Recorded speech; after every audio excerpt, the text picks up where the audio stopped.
For us, I just want to update us with what's happening. We're just taking you out of the screen at the moment, Margaret, just for a moment, because we have the plane door open. This is the aircraft that's been carrying Nancy Pelosi, the senior US Democrat, and it has touched down, and people are now getting off the plane. It's pretty dark, as I said. It is, kind of 10 to 11-ish.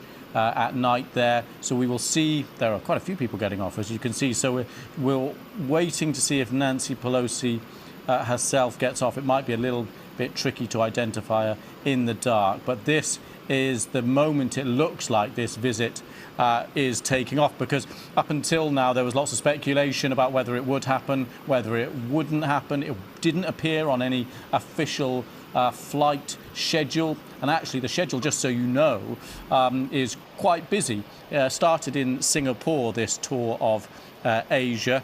It's flown actually now from the Malaysian capital, Kuala Lumpur, crossing Borneo and the Philippines, heading north along Taiwan's east coast, and is now at the airport. And we can kind of see a delegation of officials, it looks like, approaching the side of the aeroplane there. Interesting to see what reception will be given here, because clearly it's quite late and one would assume it would be straight back to the hotel and sleep, but there may be official engagements already. There may be this official reception. Don't know who is there from the Taiwanese side, so we wait to see if and when it will be light enough to actually see. We can crane. This could be Nancy Pelosi walking down the steps right now.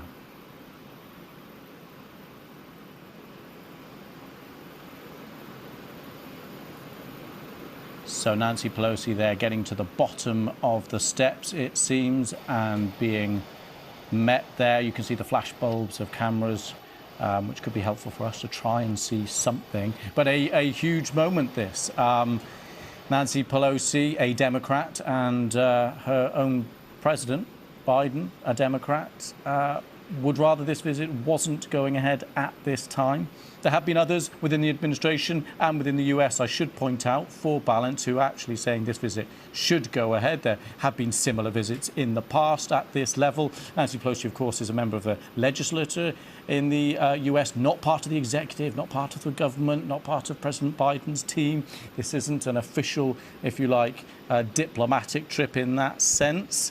Of course, the reason it's sensitive, as we know, is because the US has diplomatic ties with China, not with Taiwan. It does have other relations with Taiwan, but it does not have official diplomatic relations with Taiwan. And that is the way that China wants it, and that is the way that China insists it must stay under its one China policy. And that's why China has been given these furious warnings, warning that Nancy Pelosi should not visit. But it seems now she has, and she has touched down. Let's get the reaction of Professor Margaret Macmillan to that moment. Professor.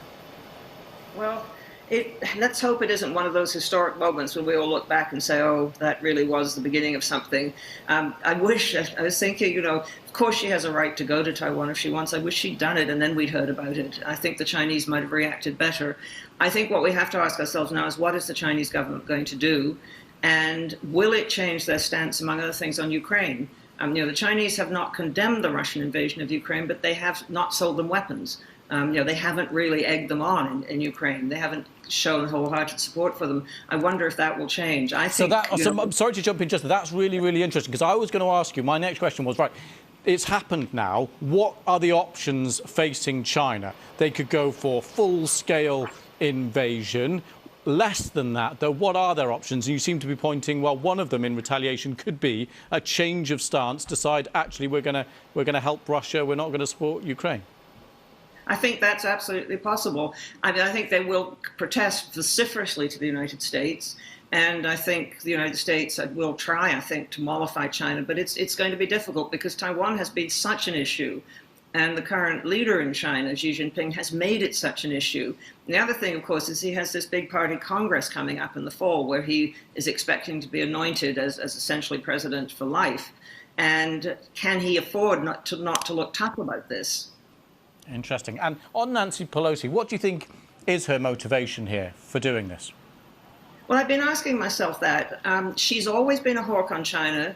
She's always been, very, very critical of China on its record on human rights. I mean, the Democrats have, always supported human rights. And so I think she probably feels that she has every right to go and show support for a democracy in Asia.